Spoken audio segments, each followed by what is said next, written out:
probably gonna die here. That's a flash out. Yeah, that's Ignite kills her. So first blood goes down. Diana is low. Nocturne looks like he might be able to get the revenge kill. Does get the revenge kill. Might be able to get Zach into his passive. Does flash for the auto. And it goes up to that. Poppy is about to die as well. Zach dies. And Ornn dies. And Ornn kills Poppy. So now we know which side that matchup wins. At least early on, the Ornn's a little bit stronger there, as that's the 6 AS to 13.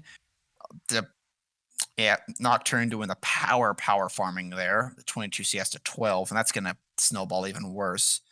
Mid lane's about equal there, 7 CS down for the Diana, so about a wave. And Senna is Senna, so up CS, up in range. Hasn't been able to get a kill yet, but has pretty hard denied Jinx right now. At this point, we're kind of just waiting. And I'm wondering why directed camera is really just looking at the bot lane. So let's go over here and take a look at our Nocturne clearing wolves. Zach clearing his blue buff finally. So that's going to help him hopefully get back into it. Ornn's back. Picked up a good few items there. Picked up some armor and some health. Diana trading into Orianna. And Diana can pretty much do this now for mostly free because she's a little bit ahead. A little bit ahead, but it will cost her some mana. She doesn't have any mana sustain in that lane yet, aside from the Doran's ring. Oh, Nautilus takes a good turret shot there, burning down from Ignite, but not enough just yet. Heal is burned from Senna, and Flash burned from Nautilus, so unfortunately, because of the technical difficulties we had, we weren't able to bring you to the beginning part of this game, but they did actually not wind up going with the double Ignite bot lane. Jinx swapped over to the more classical heal. Yeah, we had to remake things a couple bit. That is a missed hook. That is also a missed hook onto a minion there. I guess that's a hit hook if you count the minion as a target. And they're just fighting over bot lane. There's a lot of blood. Directed camera really likes blood. Let's go back to our favorite noodle fight. Yep, still fighting.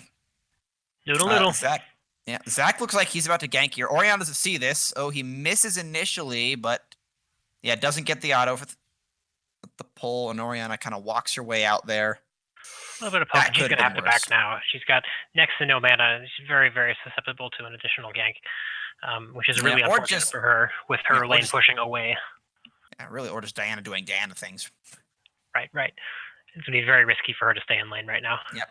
First dragon does go down in the meantime, so Nocturne able to force that. It is going to be mountain, so our next dragon is going to be ocean. So we got a 50-50 between a very cloudy day or, some spicy map. I don't like warm days myself. Yeah, actually, I mean, it's kind of been noted that the Infernal kind of affects the map the most in some weird backwards way. Definitely as one of those, it makes immobile champions feel a little less bad about existing because it opens up a lot of routes for them. It opens up new pathways as well as new ways to chase. It just changes up everything in general. Even your warding patterns are going to be affected by it, and Ocean are some of the biggest for that one. Now, not so much. I find there are a couple of spots that change up when Mountain shows up. There's a couple of those additional terrain features that make traditional warding that a little bit less effective. Here we go. So Nocturne, 46 CS here. He's just about hit that level. What is he at here? Yeah, there's our Nocturne. He's just level 5 here. He'll be hitting level 6 relatively soon here, possibly off this next blue buff. Yeah, there he goes. Nocturne's level 6, and Orianna dies in the mid lane due to a gank. That's pretty much expected at this point. So now Nocturne got to be looking for something to do. He's power farmed this hard. He has a level advantage on the Zach, at least a little bit. And he's just going to steal some more farm. That jungle's going to be warded up. They're going to get a little bit of extra vision on the Nocturne. They obviously know now he's not top lane. And Ornn's just bullying the crap out of Poppy. That's a sad day if you're a Poppy. I like the...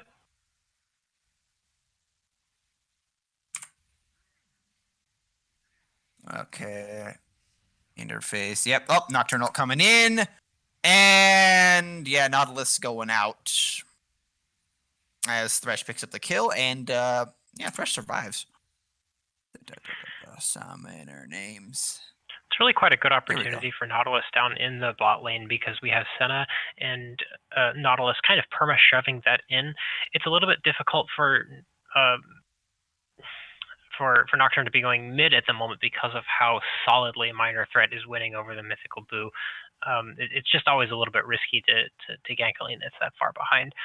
But the Senna, in spite of having plenty of a CS lead over the Jinx, being a 3v2 down there with the Nocturne ult, I think they have a decent chance of turning that or winning that, and they're in just a wonderful position for Nocturne to keep giving them some attention.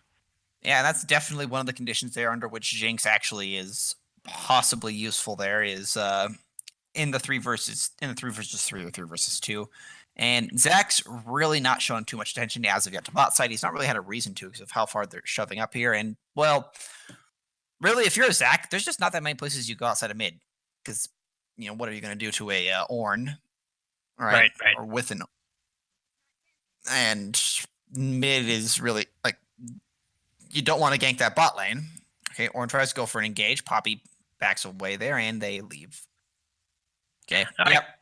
Completely agree with that, and I like the... Ooh, good engage on Nautilus. Thresh flays back. Ult comes out from the Nautilus. Thresh now getting very low. That's a very dead Thresh. Very dead Thresh.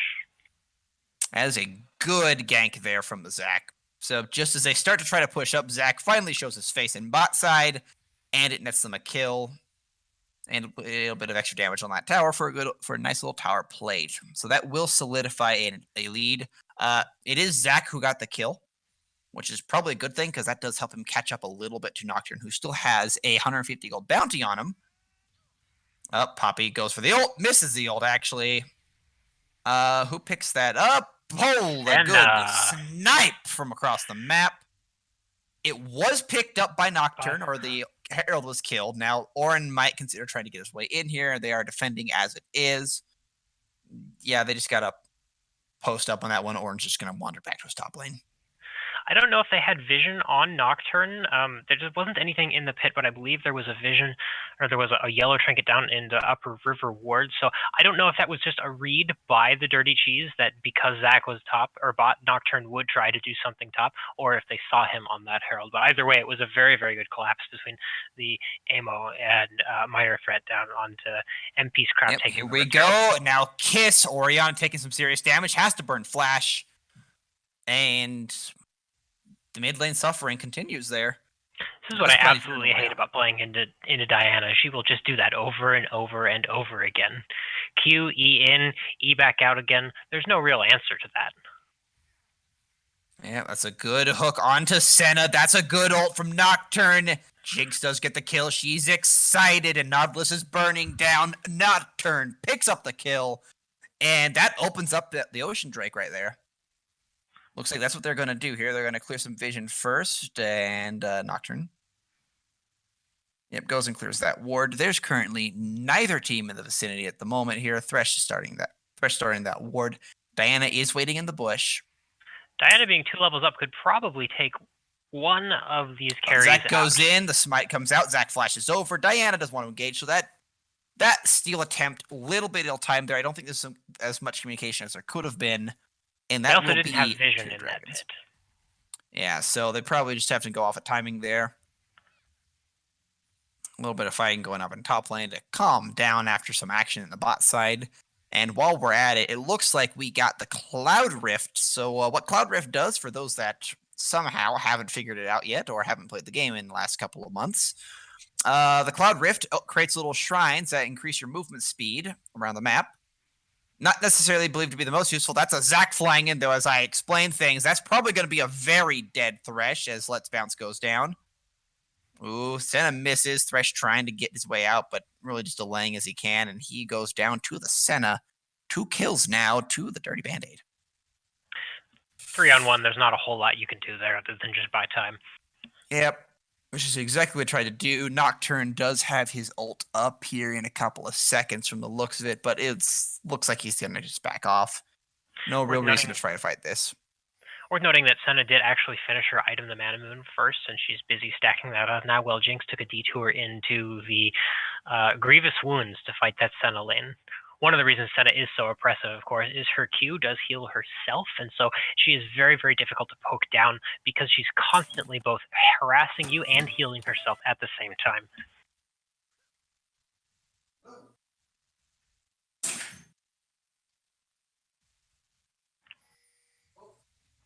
Nocturne again, hovering around bot side. It looks like his ult is up and he's about ready to go. This is, I think, his win condition, is pressing this lane that wants to keep pushing in. Not sure that they were expecting the mid laner minor threat coming down though, so this tide's quickly turned. And also with the teleport from Poppy, this is actually a 4-man bot, and a clean kill. Peacecraft, Grubby Nation, and Value 360 all go down 4v3, and it looks like TDC is going to take first turret here in the bot lane. And there it is, first turret destroyed. Quickly back over to mid lane. Zach getting plenty of damage down on Orianna. She's just going to walk away, though. Meanwhile, Ornn was left on the top side, and it looks like plates have just fallen, but he was left alone with those plates for about a good minute while Poppy teleported down to the bot side. It looks like Ornn's going to answer with that top side turret. Yep. Yeah, top tower definitely going down here from this one. Sorry about that. Had a phone call disrupted. It looks like... Oh, while you were away, we saw a 4-man dive bot side. They cleanly wiped VS4 off that lane and took their turret for the first turret of the game. Yeah, definitely a good way to start it out there. And yeah, now that Senna's just going to get stronger and stronger. Already building lethality, has the Swifty boots up here. Thresh doing what he can there, clear some vision, some pings coming out. Looks like they're looking to get a little bit of vision control over their topside jungle now. That'll, of course, be the next focus, is you want to take your bot lane, your strong, very long-range bot lane, and rotate them top to take that turret next. Just keep funneling gold onto the Senna. Yeah, definitely solid strategy there. And it looks like in response, Vision VS4 is going to be kind of keeping their bot lane bot for the time being. I'm not so sure if that's the best idea, but Poppy is weaker, so she's not too great of a threat. It's really more of how Ornn's going to handle a very strong and fed Senna. So this is really up to the AMO to just stay alive. Yep. Okay, there we go. There's the Ornn horn. Comes out. Nautilus is locked up. The Nocturne ult comes in. They're just going to burn him slowly down. So in the end, Ornn is still definitely strong enough to go 1v2.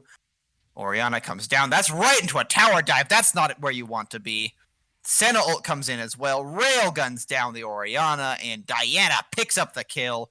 Ornn's here to say hello, trying to... Oh, flashes in place. Does get that, and I will be back in a minute as there's someone at my door. Remember that Brittle proc actually does CC your target very, very briefly, and that is the reason that Zach was knocked out of his E there.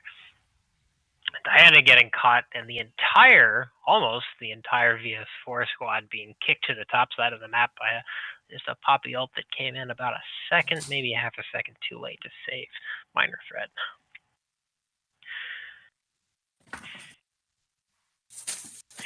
And VS4 now in a pretty excellent position to look for their third drag of the game. It looks like Cheesenut is not in a position to contest this, and the Dirty Cheese's answer is they're just going to trade turret for it, though. Exactly. Now Don't that contest said, what you can't contest and take what you can. Yeah, now that said, that does set up Soul, so they do have to fight for this next one if they don't want Cloud Soul to go over. And Cloud Soul is a very strong soul to get, especially with that Jinx, Orion, and Ornn. That just makes it so that they can just run at you or run away from you so much faster.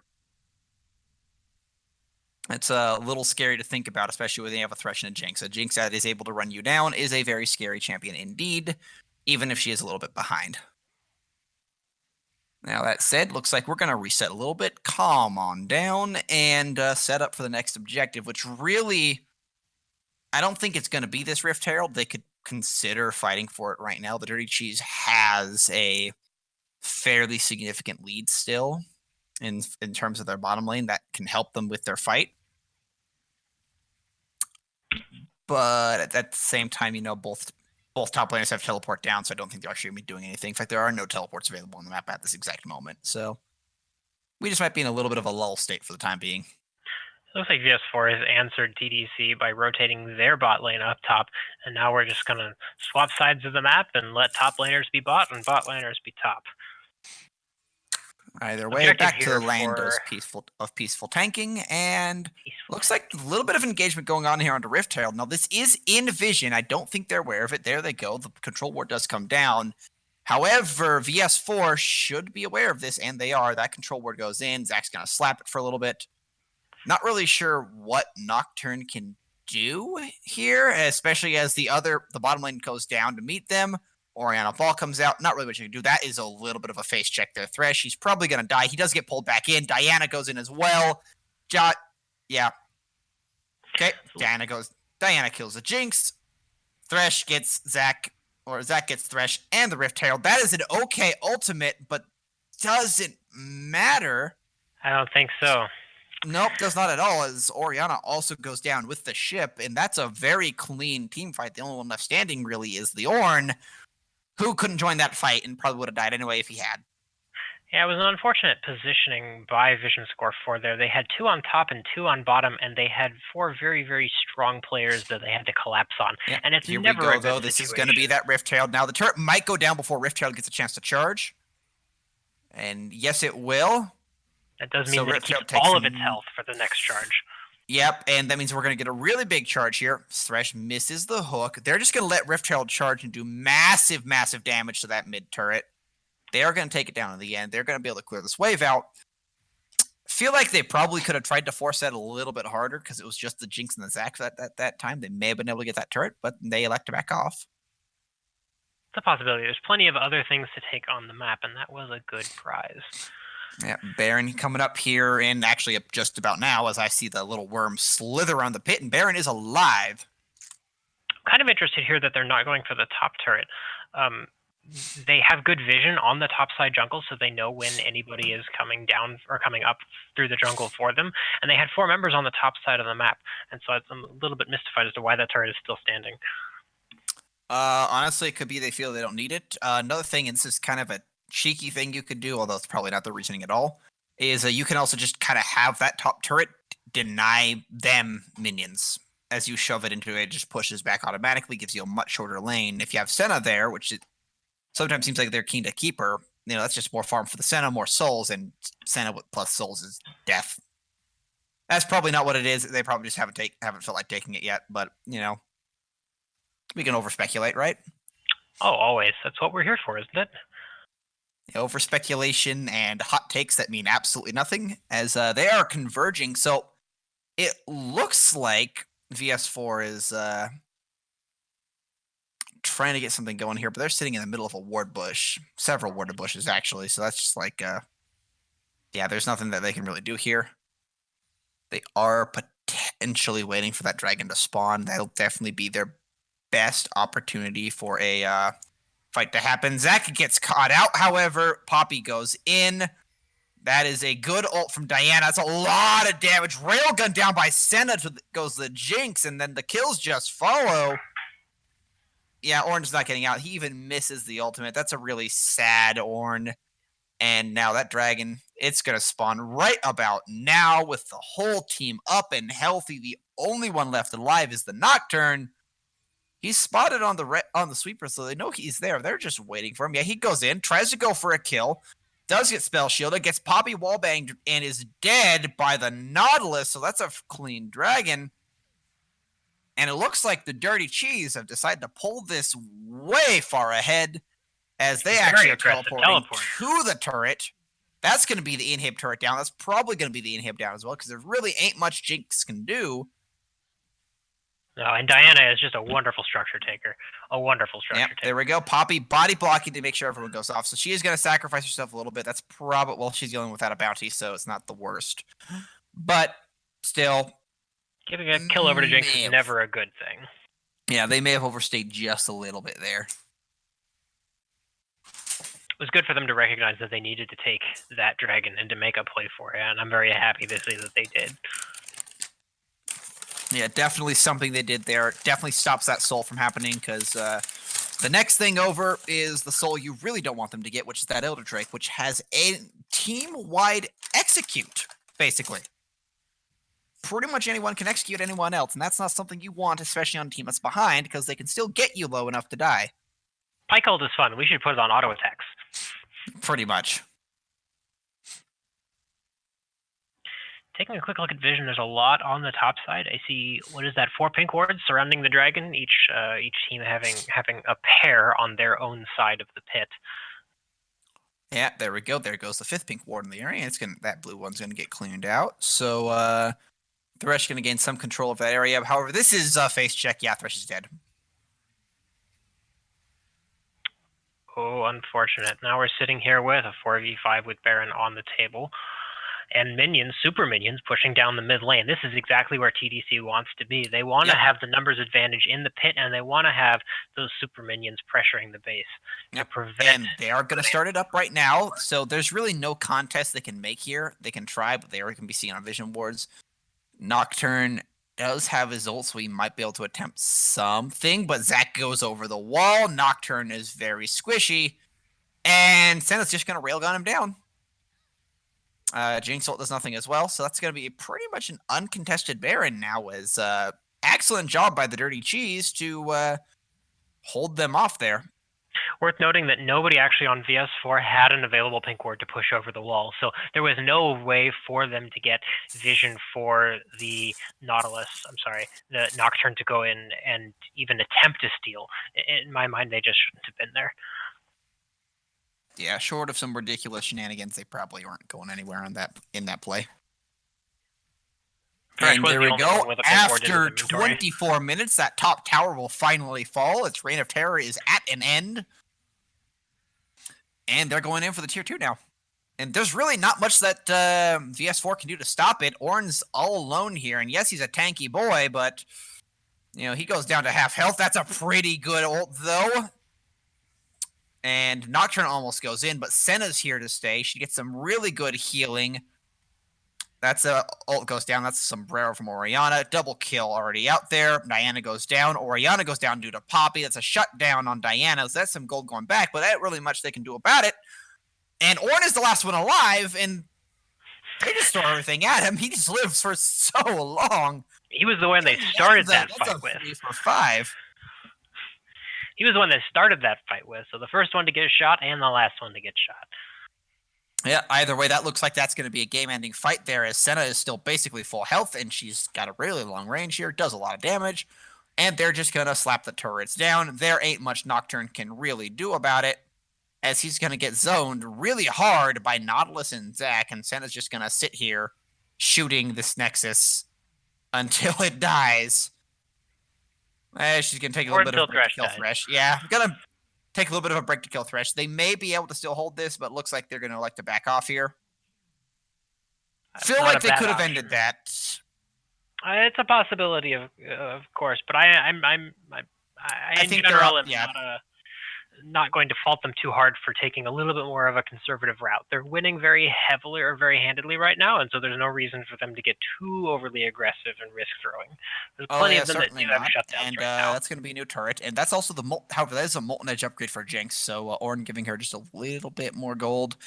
It might not matter, but at the same time, even a little bit of gold in your advantage is gold in your advantage, and really, it's just not what you want to. They may still be able to make something work out of it if they do their team fights correctly, but that also requires them to do their team fights in a way that is a little precarious at the moment.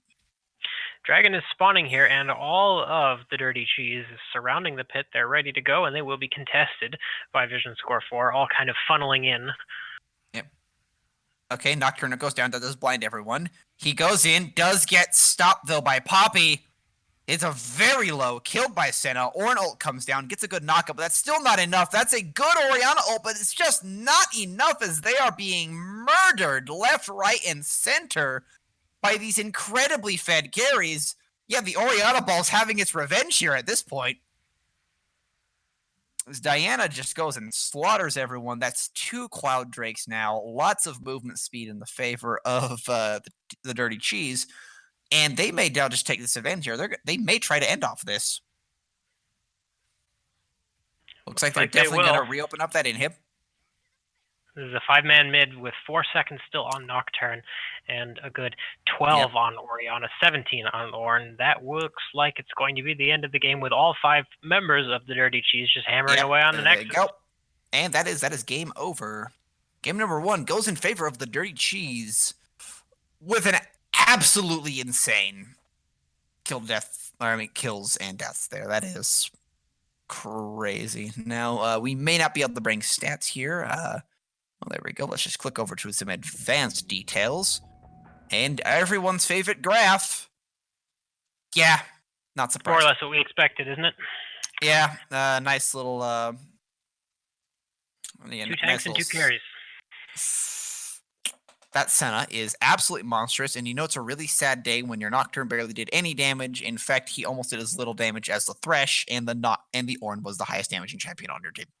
Doctor was a little bit shut out there, I thought, because he could go in, but he had very, very little follow-up. It's conceivable, of course, that he could have been the primary engage with the Orianna ball and maybe a stopwatch, and then immediately followed by an Ornn, but I didn't see that level of coordinated microplay or even macroplay to get that many people in, or that many players in the same place at the same time on the side of Vision Score 4. I thought the team comp had some good potential, but they were never able to really get their Jinx off the ground. She was always just held down by Nautilus and Senna that entire time, in spite of a few very good ganks by Nautilus. Nocturne there on the bot side.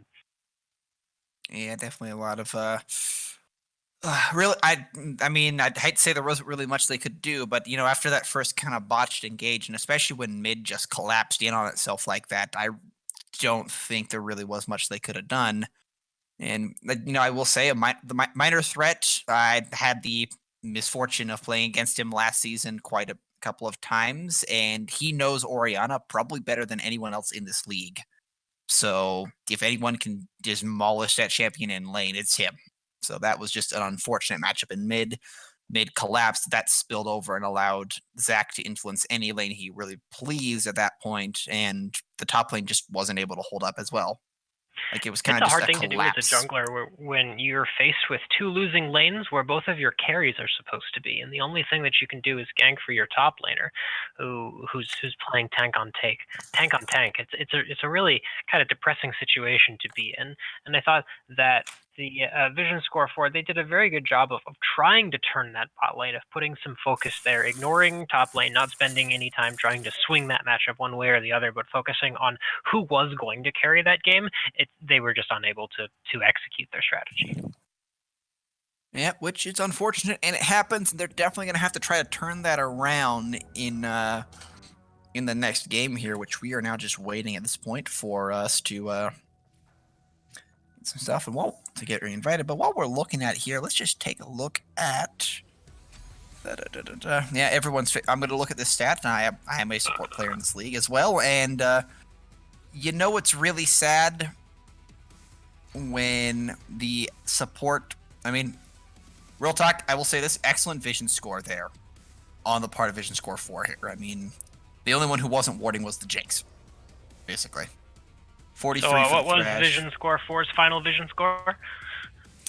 At its highest, 43 from the Thresh, a 20 for the Orianna, which is okay for a mid laner, 29 for the jungler. And, did a lot of ward destruction. That's where that came from, a lot of control wards. And 34 from an Ornn.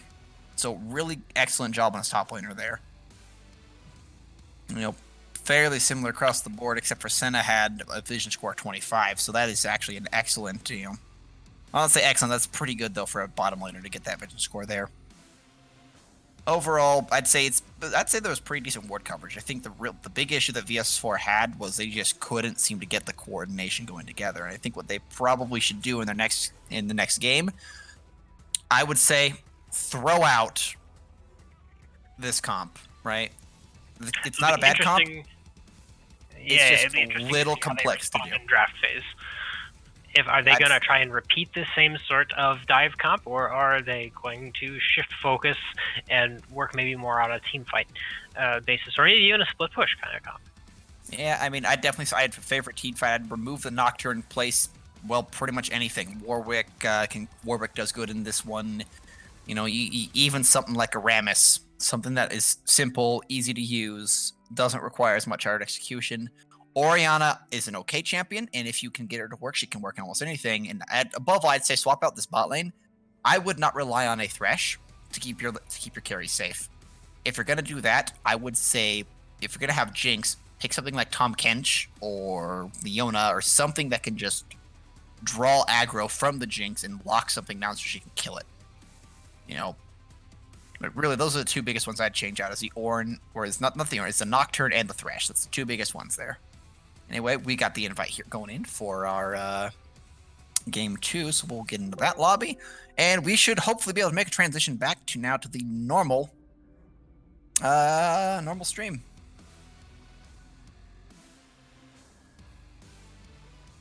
Do we have our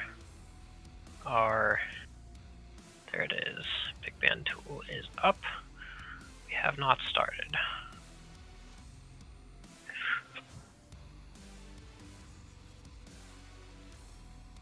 Yeah.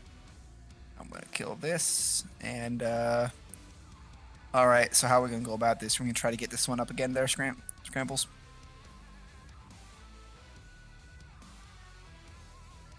Yay!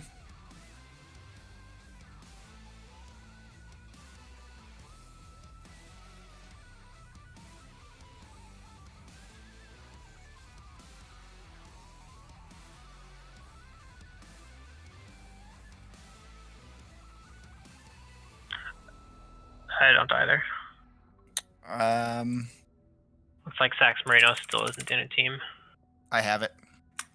Give me a minute here. I'm gonna actually eat my chicken sandwich as well. So I'm happy to cover draft phase if you want to munch. Yep, that'd be good.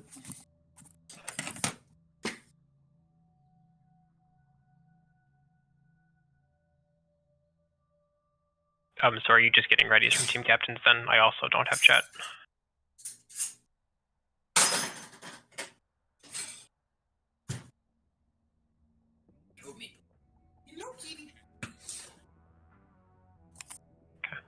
There we go.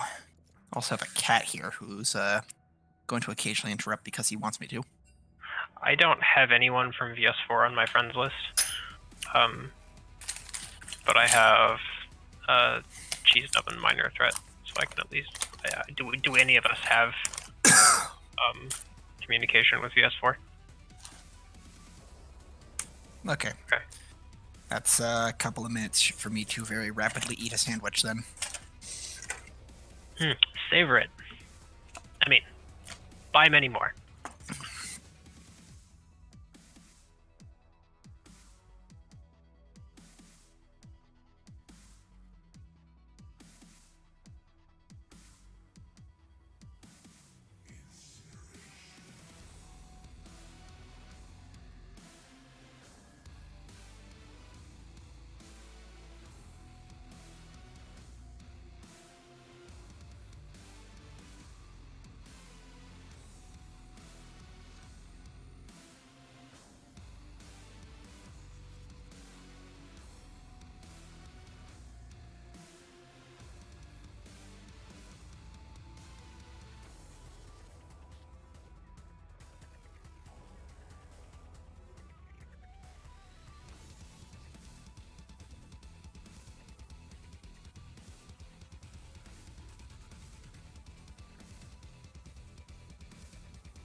Alright, Ready to go.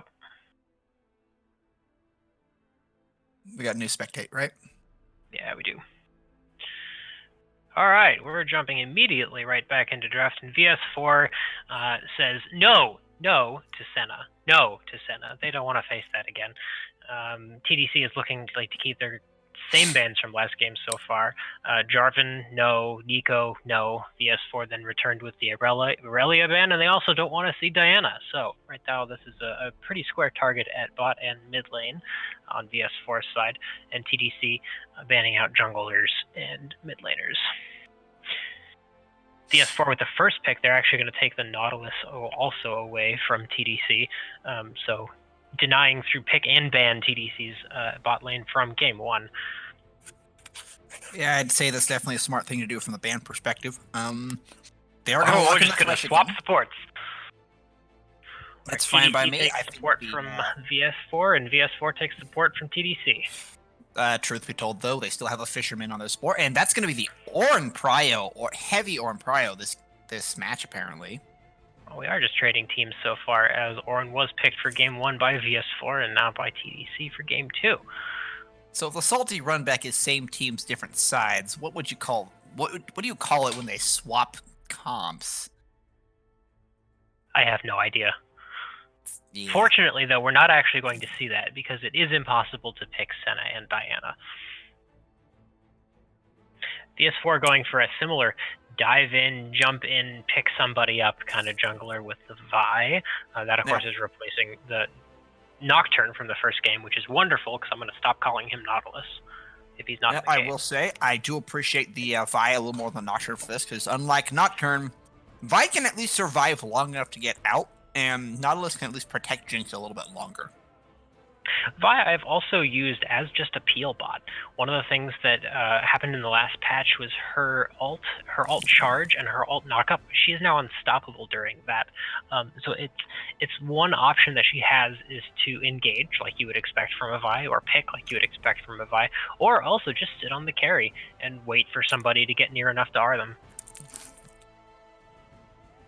Wow, TDC is just taking VS4's comp from last game as minor threat. It's likely going to be playing the Orianna. And like I said before, minor threat, a well-known and feared Orianna player. This is his champion. He is pretty much literally Orianna as far as how he operates. It's very, very scary to see him on this champion, and that's a Cassiopeia ban. Champion that does well into Orianna, but also really strong champion in general. Zac is removed, so they want to remove Engage Jungle, but I don't think that this team comp really cares if Zac exists or not. No, I don't think so either. I am hoping that TDC does just take the entire team away from VS4's first game. I think that would certainly be a first for me ever to see, and I'd like to see the game how it plays out. Here we go, Malphite ban, so a lot of more engage ban there. Ban's coming a little bit slower now.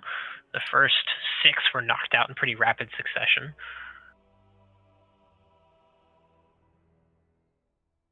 Definitely putting a little bit more thought into it, and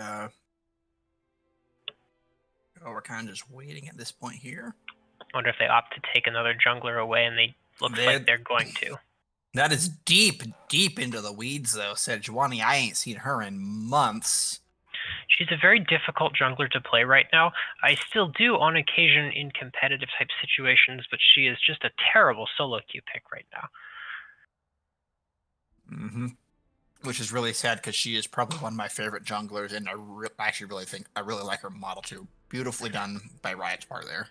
Wonderful. There's nothing more satisfying than beating people to death with a landmine on a chain. TDC looks like they're going to pick up the Echo for jungle, if I were to hazard a guess on that pick. Although, being an Ornn jungle and having 2 mage solo laners would not be unheard of. Yeah, although Ornn definitely better top laner these days than he is jungler. Definitely agree. He likes that XP to get him into his passive. Hold the era of the stall lane. That is in Anivia. So pretty much neither laner here. Both laners capable of murdering each other, obviously, but neither laner really wanted to deal with having waves exist. And that's a Maokai. Maokai top. Ornn Maokai top. That should be an exciting matchup for all of you fellow tank fight fans out there. A lot of moving very slowly into each other. Yep, and that's going to be a Caitlyn Thresh. So You want to talk about a scary champion to give the Thresh? Caitlyn is it. That's not pretty to go into if Thresh catches you out. You don't survive that very long. This is the second time that I have seen and actually casted the Dirty Cheese, and both times that I've been there, they've picked either the Caitlyn or the Senna. So it looks like Dirty Band-Aid's really enjoying that long range, oppressive marksman style. I mean, especially more so with Caitlyn, because their secret on Caitlyn. Caitlyn's not a bot laner; she's a solo laner that happens to exist bot. Like that is how safe she can be.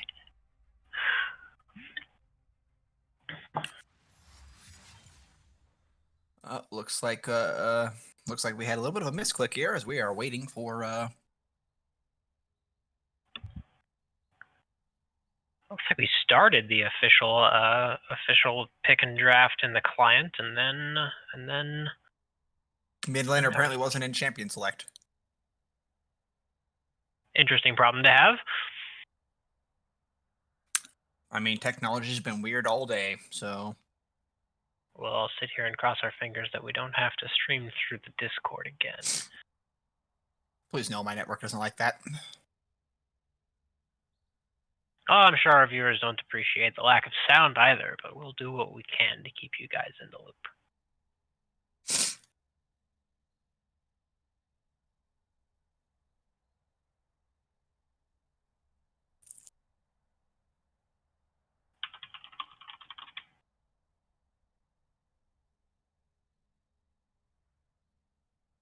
Looks like now we have everybody where they should be. Yep.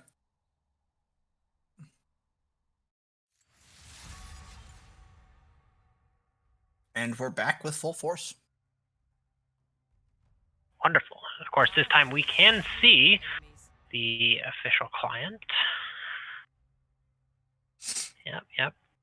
Let's talk a bit of the Vision Score 4. This team is made up of actually 3 new Seal players. Their top laner, Insidious Fire, their jungle, M Peacecraft, and their mid laner, the Mythical Boo. This is their first season playing in an amateur competitive scenario. And then their bot lane, both the Grubby Nation and Value 360, they were both last season's All-Stars in Demacian Scattercat. So it's interesting. It'll be interesting to see how this team comes together over the course of the season. If these 2 all-stars can lead 3 new players into the season successfully. For sure, and definitely a little bit of experience. So everyone likes to say it. Having a bit of veterans on there now. The only reason why having a veteran in a SEAL team is relevant is because, let's face it, we have a very peculiar brand of Fiesta, and sometimes it takes a little bit of getting used to when that particular brand of Fiesta comes out. Fiesta, or even not Fiesta. I've seen some very organized games being played, and it's just kind of a different game. League of Legends is just a different game when you're comparing solo queue to 5v5 with comms. I think there's a lot of opportunity to do some kind of brainy and advanced things when you do have that sort of 5v5 coordination, and for me at least, it's because it's such a different game. It brings a different level of fun. Brings out a different level of fun. I'm hoping that the new players to our league will find that enjoyment as well. Yeah, definitely something that's to think about as well as you're getting into this one is how it changes and how you can push it to your advantage. And realistically, like, even with those changes, it's not even consistent too. Like I said, we have some Fiesta here, some famous Fiesta teams like Bronze 5 Age, but then you occasionally have those games in like Demacia where both teams are like if it weren't for the fact that they're bronze, you wouldn't that style of play could come from Korea. Like, occasionally you see that, where it's just these clean, slow push, slow grind out macro games. To be fair, I think even bronze Koreans are executing the 1-3-1 perfectly. I mean, I wouldn't know. I may speak a little bit of Korean, but I do not interact with Korean League players. Really? How did you get into Korean? As a language? Actually, well, partially family, but also martial arts. I took Oh, interesting. about 10 years. Yeah, 10 years of Taekwondo. Tech qualified for black belt, just never took the test. I've recently picked up Hangul, just studying, just reading. I would say that I'm not social enough to ever learn to actually speak the language, but I found it an interesting script to study. My recommendation: get a textbook, and also go to a language exchange site. Even if you don't want to like call a person, there's always chatting with them, and a lot of them all the Koreans I've ever talked to, they love to share their language. That sounds like a pretty good idea. Maybe I'll give that a try strangely, one of these days. cats. Like, seriously. Cats. All the Koreans Korean I've met cat? love cats. Yes, actually, I do. Jonggi, where are you? Korean strategy and language takes us through the official pick and ban phase, and now we're just sitting here waiting on the 3-minute spectator delay. We're down to 2 minutes 45 seconds. And we will jump onto the Rift. Yeah, and now while we're here in the spectator delay, let's hope it doesn't boot us out again. Let's just, we can real quick go through these teams here. They're very similar to last time. Both of them are a little more 5v5, I think, especially with they're almost mirror comps, basically, is what I'd say. You can interchange almost any of these champions with each other, and the composition on either side won't change. Many of these are going to serve very, very similar roles. Anivia and Oriana are both excellent at just zoning a very large portion of the fight. Jinx, Caitlyn, you have these two very high damage crit style marksmen. Nautilus and Thresh, of course, both hook. The top lane, well, that's a noodle fight, and maybe Maokai's ult is a little bit wider than Ornn's ult, but other than that, they serve pretty similar purposes. They want to get in there and soak up damage and CC. And then Vi and Echo, you can draw similarities and you can draw differences between them. They both have some reasonable mobility. They can get in, maybe not necessarily out as easily unless Echo procs his passive very, very efficiently. But both high damage, high pick. So yeah, just kind of what you said, you can swap these champions over one for the other, and I think it may wind up being a difference in skill and aheadedness when we do move into that 5v5 phase. And definitely the mentality is probably going to play the biggest role here, because that defeat for VS4 was not pretty. They got soundly smacked, and now it's on them to have the mentality to sort of just put that behind them. Just shrug it, knuckle down, and get ready to play, because you can't let those kind of defeats go to your head. No, that's one of the big things that I think a competitive team can help with is, it's very easy to gripe in solo queue about your team. But when you're playing with a team, playing with comms, with friends, with family, being able to support each other mentally, bolster each other mentally, and encourage each other to correct mistakes and to keep fighting through the second match. I think that's one of the real strengths that your team can provide for itself. So we'll be looking for that here from Vision Score 4. Yeah, it looks like we're just counting down for the next 5 seconds. So while we load in Twitch chat, you know what? Give us a little bit of a hand here, and just a quick in chat, hashtag TDC win or hashtag VS4 win, if you give us an idea of who you think is going to actually take this game as we go into game 2 of this evening of the Dirty Cheese versus Vision Score 4, and we get into a very beautiful skin-filled lineup here. Everyone but the Ram. Sad news for Ornn, he's got like 1 skin, so that's expected. If you don't like it, you're out of luck. I'd say overall, he has some of the more interesting ones there. Totem Maokai, you don't see that one very often, actually. But then enough of my rambling here. We're just loading into the game a little bit here, and we're going to set this up. Wonderful. Here we are on the Rift, full screen client, waiting for the sound. Oh, it's glorious. It's glorious. Already an on the way ping, so it looks like TDC is already picking out where they want to go. It's looking like they are going to fan out while On the opposite side, it looks like VS4 might be looking for the 4-man, 5-man even invade with Nautilus in the front. I'm sure he is opening with Q, and he's ready to throw that at somebody. Yeah, and ball's gonna... Yep. I'm on you, and I'm seeing that. Orianna pulls back here. And they let the invade go through. There is a ward in the pit, so they see this coming, and it looks like Caitlyn and Thresh just gonna back off. Not worth the engage effort here. Not worth the fight. Looks like the AMO is going to take this opportunity to go in, and he sees all 5 members Vision Score 4 down on the bot side. So why not go take a look at the blue buff, maybe drop a ward there. He's going to wait to drop that ward till a little bit later. If he does, yep, there it is. Yeah, he drops it in the bush. This will look for that level 3. Vi's level 3 path is going to be red, blue, Gromp. So being the second one that she takes. Should take a little bit of time. Ornn's going to meet them, actually. Ornn's going to be shut up here. Maokai and Orianna just going to chase Ornn off. Echo there to support. Maokai does get Echo stunned does proc his W. Yeah, that's probably going to be a very, very heavily damaged Maokai. He's out of lane for the next little while here. However, this also means that Echo does not have a leash. And he's starting his first clear point down. Orianna, Vi actually doing a quick change here. She took, looks like she took her W and her E there, so she's taking her Raptors here, which is a really cheeky way to get that path going. Interesting. It's not my preferred path because of the amount of damage that Raptors does to you, but it is possible. And it looks like she's not going to be too punished for that because, of course, she's not got the kind of a late start looking to maybe invade blue buff.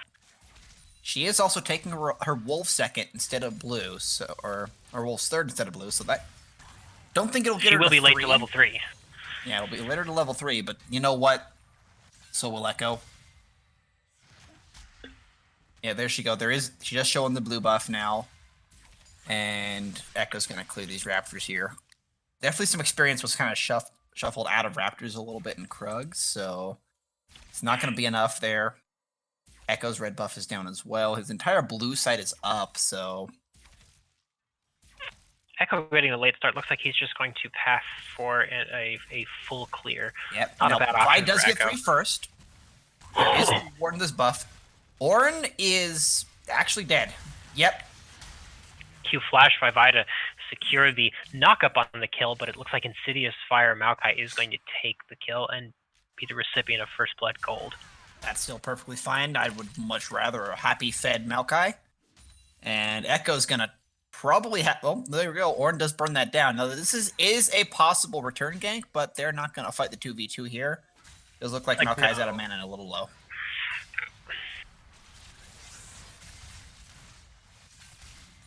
A little bit of trading action with hooks and autos going down here on the bot lane.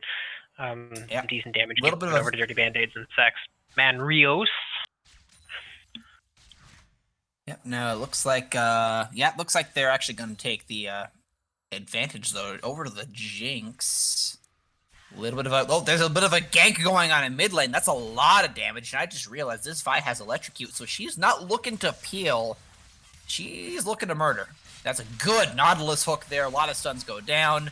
Traps come up, flash away from the Nautilus, but Thresh will die.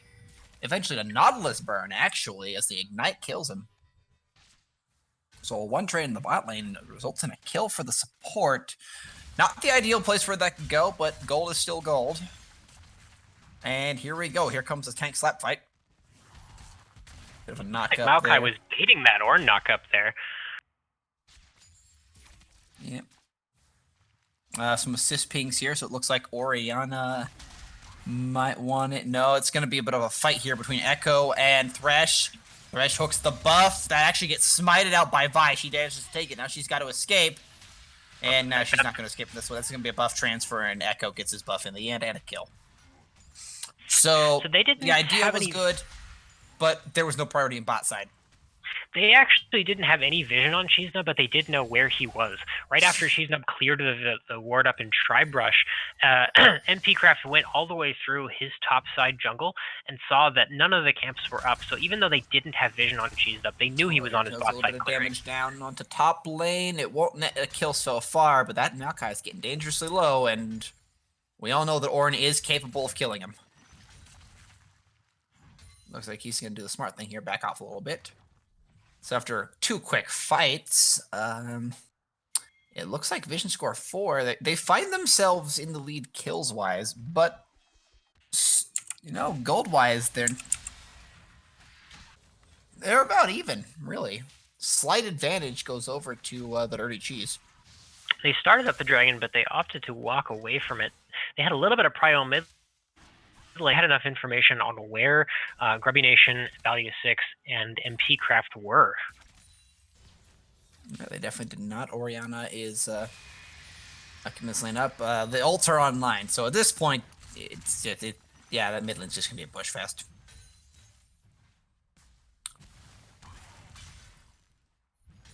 Hanging out. Yep, both junglers kind of gone their separate ways now. Vi's actually going to stay in the pit. She's avoided the scuttle vision. So it looks like she's actually going to try to take this Infernal on her own. Now, Infernal actually is not the most damaging of Drakes. That honor belongs to the Cloud Drake due to its high attack speed.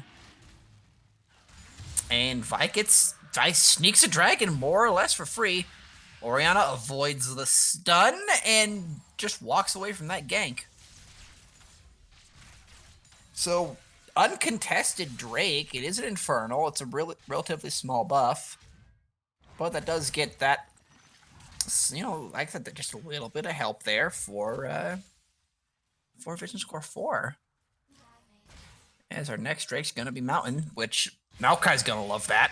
And Vi as well, because they always love free resistances. In fact, basically 3 out of 5 champions on this team. I'd argue 4 out of 5, because even Anivia likes a little bit of extra resistances as well. You know, they just love that Drake. Vision Score 4 has a little bit of an advantage here. A bit of a hook there on Thresh. Gets hooked back into the trap. Good execute from Caitlyn.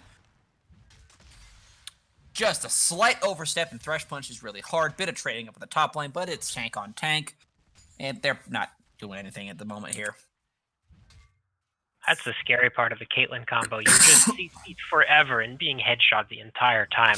You're standing there, you're dying, and there's nothing you can do about it. Yeah, here we go. Here comes a little bit of a gank. Oh, what a fight. Ornn ult comes down. Ornn is not able to get it, but Vi goes down first. The knockback does come. I don't think they saw Cheesenub coming from behind. Ooh. Nautilus goes in, but he is very, very low. Ignite goes down onto Thresh. And yeah, Caitlyn ult secures that one. So they tried for a trade. A little bit of a tower dive gone ever so slightly wrong, but that does not matter in the end. And they'll pick up a plate on the way out. Yeah, the Dirty Cheese is... they've pretty much... nothing's really changed in this lane. Yep, they're still pushing hard and punishing that lane for kind of existing at this point. This is the 4th game of TDC that I've seen now that I've casted, actually, and they've consistently put a lot of priority on Dirty Band-Aids as a long-range carry who's just plays oppressively in lane, and so anyone facing TDC going up against them for the remainder of the season, that I think is where they need to be focusing their strategy really in the pick ban phase, is preventing Dirty Band-Aids from getting these sort of lane oppressive AD carries like Caitlyn or like Senna. Yeah, now one thing I will say is going to do, speaking of oppression, just really quick checking on this. That is a 21 CS advantage in mid lane over the Anivia right now. Now, she's not the best clearer, but that's a pretty hard lead to deal with. So it means that Orianna is going to now sit there with their incredibly fed bot lane, and there's just nothing you can do about it, because you can't get to her. Yeah, again, CS leads also going through top side. Echo is a little bit behind Vi, but that's to be expected. Vi is a very strong power farming jungler. And Cheesenub did get quite the late start. Yep. just out of range for the flay there, but that's just fine. As I think that play was actually a defensive one. He was kind of expecting the Nautilus to answer with a hook of his own. Looks like it. Ornn goes in, a bit of a slap fight top lane. Man, this thing really likes going top lane. Echo gets found out by the sapling, takes a little bit of damage. That doesn't matter. He's just going to go right back. And meanwhile, bot lane's taking poke. It looks like we've entered a little bit of a stalemate for the time being here. Almost the kind of the trench warfare of League in reality here is they're just going to wait each other out and wait for one to flinch. So given the situation that Vision Score 4 is in right now, where they have CS deficits, lead deficits in 3 lanes, 2 lanes, maybe 3 lanes, what actually do they want to be doing right now? Let's talk for a minute about what their win condition is and how they expect or how they need to play in order to pull a win out of this. Well, one thing they can do is go on that engage and get a kill at least onto the support, which it looks like they're going to do. Nautilus flashes forward. He gets killed for it, but they do trade in the end. It does go down to the Vi. Is it the best place for it? They don't really care at this point. You are making trades. You are behind. And a Vi that can get some items is a Vi that can do some damage or survive a little bit longer to let your Jinx do damage. So... Right, of course it's better on Jinx, but at this point I'll take gold on anyone. Yep. And now Dragon is coming up relatively soon, so one thing they could also do is they could try to leverage their Drake advantage and just try to push that. That's definitely a viable win condition if they can hold out. And, you know, we're talking about a team with a Nivea here, just like the queen of holdout. Right, very, very difficult to wave clear against that champion or to push that champion in. And it looks like there's a little bit of setup going down here, but the Dirty Cheese is just waiting. They do have Scuttle Vision, so it's a little harder for the Dirty Cheese to start that Drake without VS4 knowing about it. But it also is a little harder for VS4 to kind of do anything if they start it up, especially with both top lane. I mean, both top lanes have teleport, so there is that. They could potentially do something about that. Both top lanes are also very low in hit HP for a tank. And it looks like the Dirty Cheese is going to start it up. They right now don't have any vision on Jinx. They don't know where she is or how far away she is. They feel pretty safe moving in to take that dragon. Yeah, which they do. I think contesting that was wrong. Or not contesting it was wrong. I think they probably could have got away with contesting it a little bit from the outside. Especially since they were all clumped up together, and Nivea could have just walled them off, threw them into their ult. Ooh, oh, that's heartbreaking. And just look at that. You know, Nivea, yeah, ult doesn't do the most damage, but she can sit there for a long time and just burn them down slowly. She can, and that's maybe something that Vision Score 4 will be able to take out from this game is what they can do to be working together better. You know, in that case, they did have 3 members down near the Drake, but Jinx was a late recall. She was still on her way back. I think that's some action down in the bot lane. Ooh, that's going to be a Viol. Goes down on a Caitlyn. She is not going to survive that. The Caitlyn Vi picks up the kill. Thresh is probably dead. Thresh is definitely dead. There's nothing they can do about that, so that is a good response there. They are going to be focusing down on that bot lane, trying to put them in the dirt and make sure that Caitlyn can't get a massive lead, which, you know, she's already started building the Storm Razor over here, so, or not Storm Razor, but yeah, Storm Razor. So that's going to be... I do really like their answer to that oppressive bot lane is to spend some time there, devote jungle resources. Yeah. And they actually respond by forcing that tower down. That opens up this Jinx to just get away from the Caitlyn and kind of go somewhere relatively safe. And Maokai's now fighting this Ornn. He's actually going to go for it. That ult comes out. Flashes are burned. Ornn's actually not going to get caught here, so he just gets out of range. But, yeah, once Maokai hits a high enough level, he actually starts to do some pretty decent damage, even to other tanks, which we see here. Of course, the big problem against Maokai is that poke doesn't stick. He loves that long engage. He'll just sit there and fight you, and somehow you won't do any damage to him. Yeah, he'll just heal his what? Yep, yeah, Ornn does a little bit of smack to him, but again, Maokai just sits there, waits for his passive, heals up a bunch, and then hits Ornn some more. talk seems to be their goal at the briefly moment. about Vision, or we wait for this to finish up? We're going to wait for this to finish up here as Ornn does get the knock-up. That's a lot of damage down. Maokai pushed way too far up. I don't think he expected or respected that. And Vi really can't do anything to respond here, as speaking of Vision, she is seen on several control wards here. And this is what the Ocean Rift does, is it makes warding a nightmare scenario.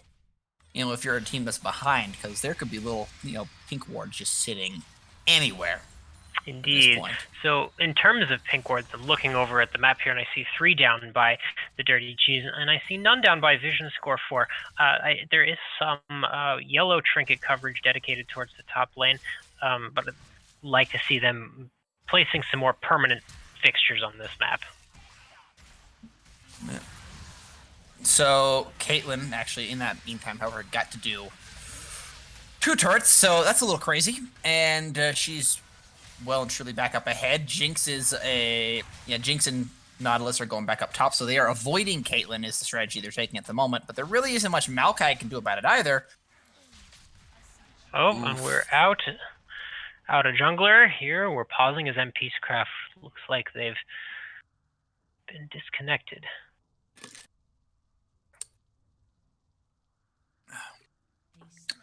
Oh, just and a minor there we bug, go. and there you go, he's right back now. What they have to do here is they do have a so we'll say they do have they're losing tower damage bot. I don't think Caitlyn and Thresh will really stick around here to push this one. That's more the job of Echo at that point, or even the Orianna once her teleport's up.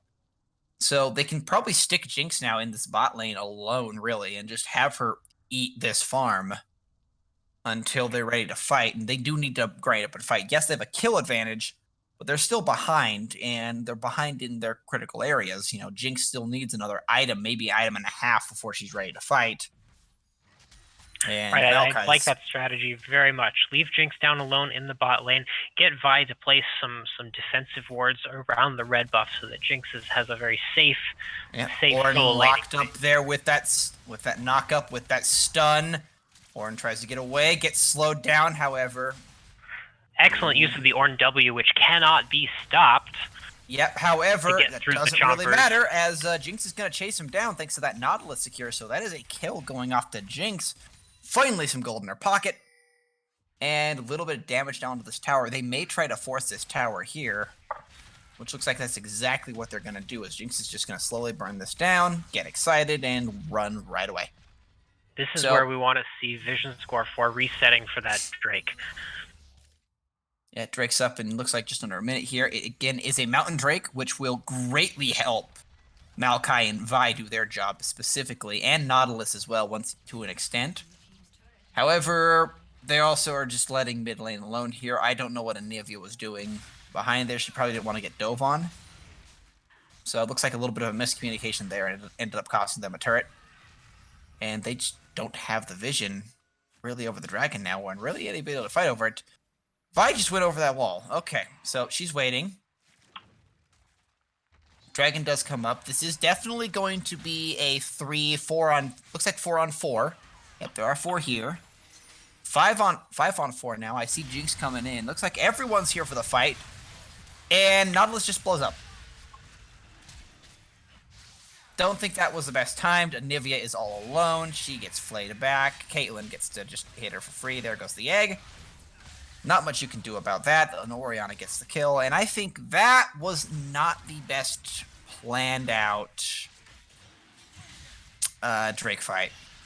Or Drake dance. Vi is hovering, but I want to see her walk away right now. She almost got it. She might be able to get a kill for her trouble. No, she doesn't.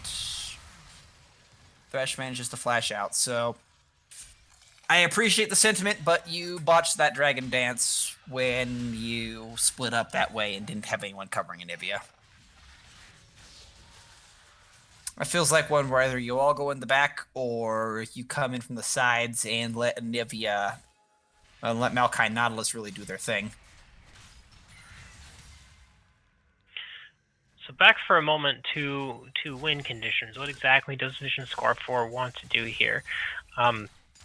Vi still is in an excellent position to take down their carry. Dirty Band-Aids, that's really kind of one of the major threats that they're going to be facing here, is Dirty Band-Aids sitting in the back and just trapping and headshotting the tar out of your team. So if I can get into Dirty Band-Aids, they have a lot of protection for Jinx to sit there on the front line and basically front-to-back team fights. Now it looks like they're going to try to what they're going to try to do instead is 4-man force a Rift Herald. The Dirty Cheese is not going to really try to, or is going to try to get here, but he's being bounced around a little bit. Rift Herald does go down. Echo backs off. Echo flashes away. They don't want to take this fight any longer. Thresh, however, gets a good hook on the Nautilus. Nautilus stop watches.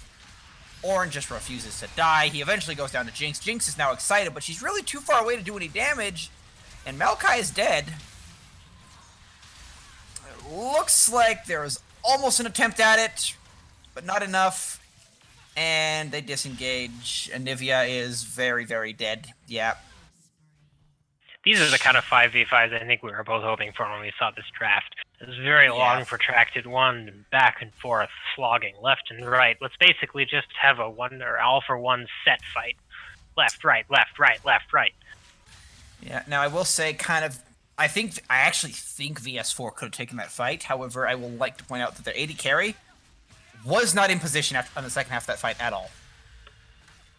True, Jinx has had to play a little bit scared here because of the amount of the danger posed by Cheese Nub, by Dirty Band. Had she been able to stand a few hundred or a few teamos closer to that fight, she could have gotten a little bit more damage out. Yep, now that Rift Herald does go down. That's an Anivia ult, however, you really don't want to Anivia ult a Nautilus. And Rift Herald gets a charge off. It's kind of an interesting use of Rift Herald. I understand why they did it, though, because they just want gold. And gold they got. So that definitely puts them back in the game. They're behind kills, but they are now able to stand and they're able to fight. Jinx has 2 kills. That actually might get her somewhere useful, even if it's still a little bit behind the Caitlyn, who's kind of just in that small mid-game trough of hers. Not only do they get kills, they also have the opportunity now to push that lane out a little bit farther, which gives them more pressure on both the Dragon and the Baron side of the map. It's very, very difficult to take Dragon and Baron fights when the minion wave is constantly on your side of the map, threatening your turrets, and not giving you any vision. That's the other thing that I think many people don't understand or recognize or realize, is that when your minions are pushed out halfway across the map, you have vision through the mid lane, which tells you when people are rotating up through it. Minions make excellent wards. Now, again, Scuttlecrab going over there in favor of the Dirty Cheese. It looks like this top lane tower is just going to be shoved down because there really ain't much Anivia can do here to stop this. She wants to just, ult down. However, this is Caitlyn, and that's a Thresh, and that's a hook, and that's a dead Anivia. Yeah, 4 people here. You don't survive that. Probably should have given up that tower there. It's an important skill to recognize is when something is dead, when something is gone, when to defend, when not to. And sometimes it's not obvious. Yep, speaking of not obvious, that Vi is obviously now dead. Now, Orianna got locked down long enough for the Jinx rocket to do some damage, so they are able to trade a couple of kills here now. And Jinx doing a lot of damage. Is very exciting. Ooh, that's very, very dead Caitlyn, but she takes down Jinx first. They double each other, just like a poorly done sword fight, and then there's a teleport down to the bot side, because you don't want to lose your tower to a freaking Ornn. Looks like it might go down anyway. Minions are pelting it, and they finish it off. Ornn able to successfully take that down that tower with his Demolish proc and the help of a couple of the friendly caster minions. Yep, he's going to sit here killing this red buff. However, he's going to go away. Nautilus might have friends. He doesn't. Now he does. And just going to sit here.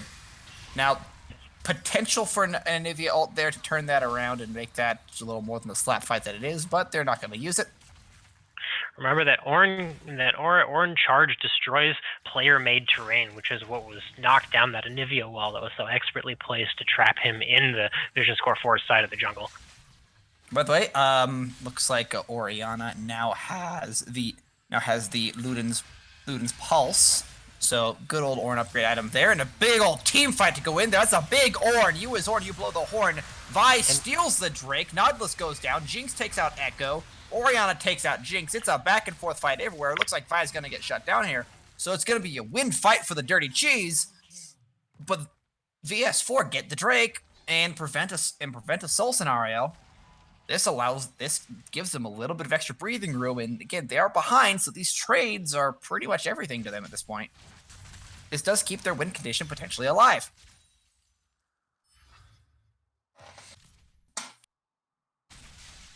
Now we're calm here, as it looks like the Dirty Cheese is going to, yep, the Nivea wall goes up.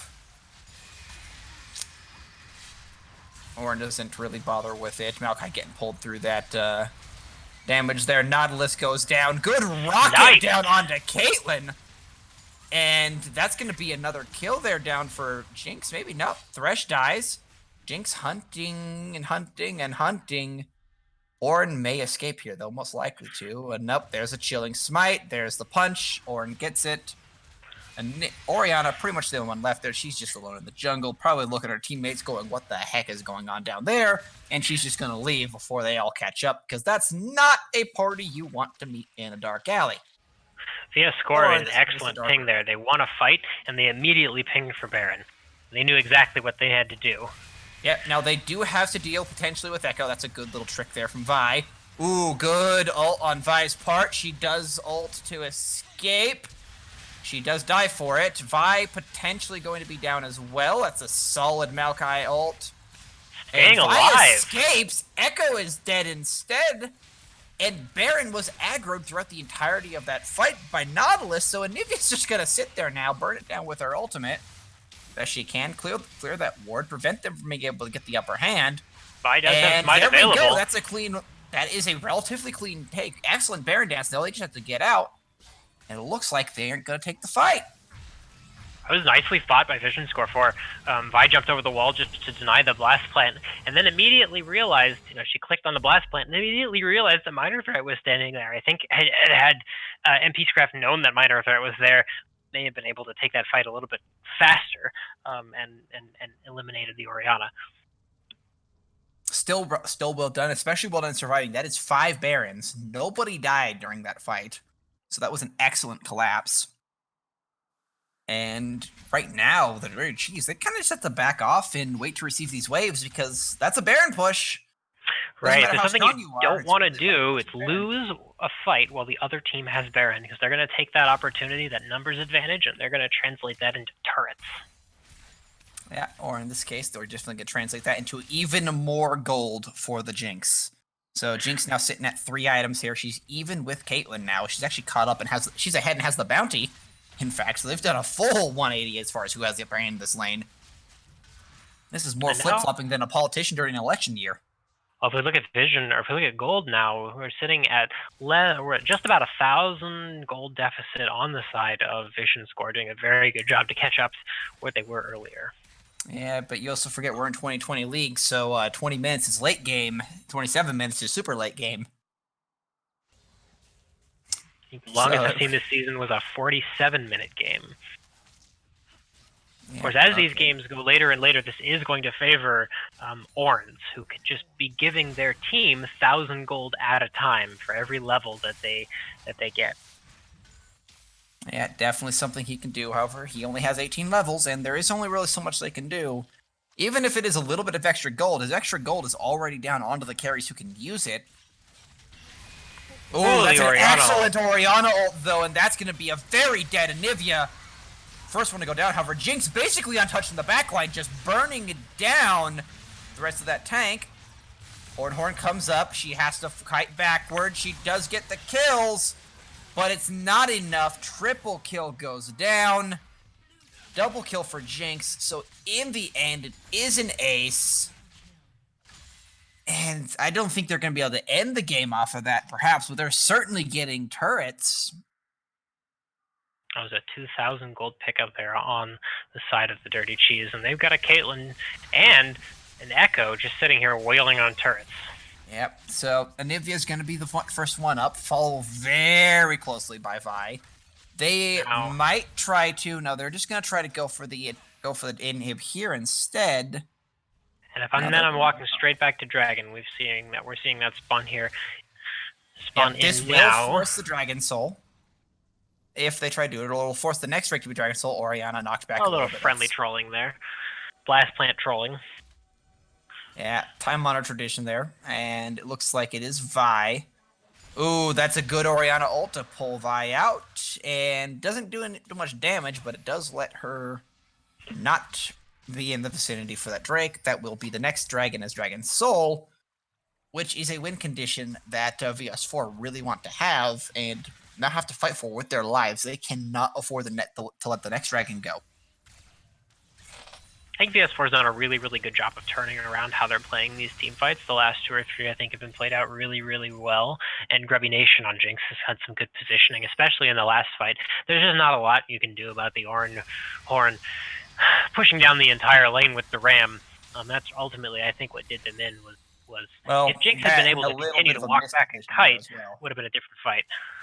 Yeah, that and a little bit of a misposition. They didn't quite stand, but like just slightly out of position there. A thresh hook comes down onto Vi. That forces a fight that you really don't want to take there under turret, especially with Caitlyn that close and no real ability to dive on it. That is a risky play against a hook team comp, though. It can be very difficult to position against them.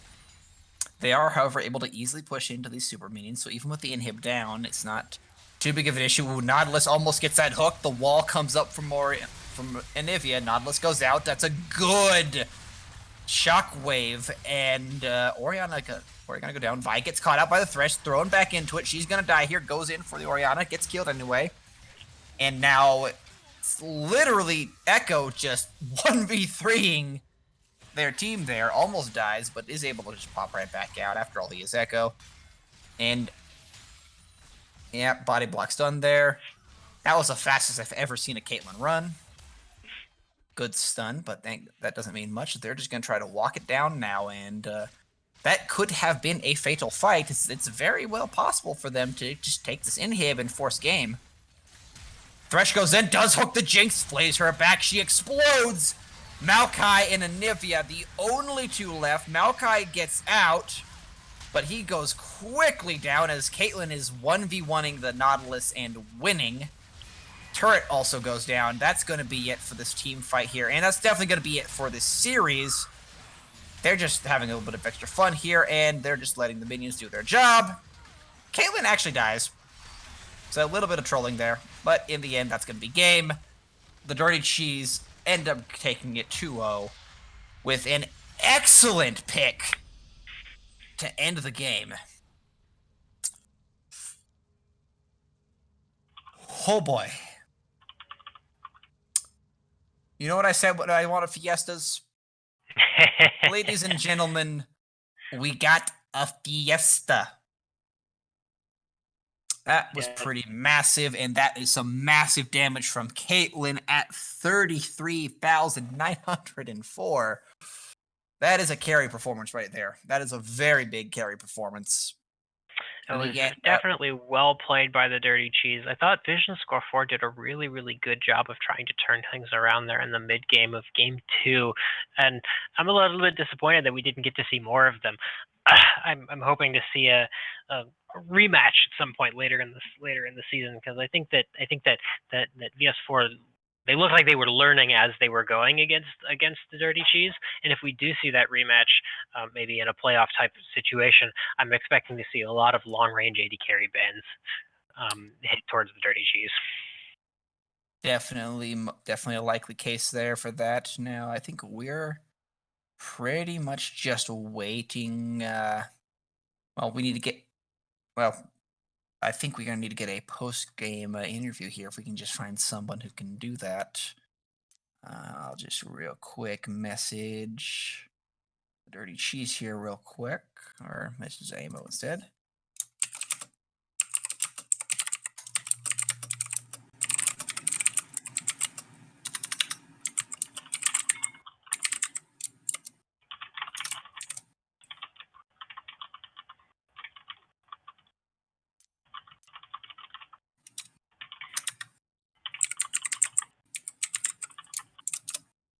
Got it. There we go. We got that sent here. So we're just going to take a real quick look at what we had. Realistically, I think in this case, kind of what did VS4 in over that fight was they just weren't watching themselves around the Thresh. They got picked twice during that game. Both of those were for critical turnarounds. In the end, they either didn't react to the pick or in the right manner, or they just got picked in such a way as they couldn't react, really. Let's give Saxon Renos a little bit of credit here. He is the captain of Hooks. He is the fisherman, and so it's not unexpected that he was able to make those picks. And it's not even necessarily that VS4 was too out of position against him. He is just also a very, very good Thresh player, a good hooker. Oh yeah, excellent. Able to find just those tiny holes. And another part of that too was the vision score of this game. We're looking at a massive vision score of 50 for the Thresh.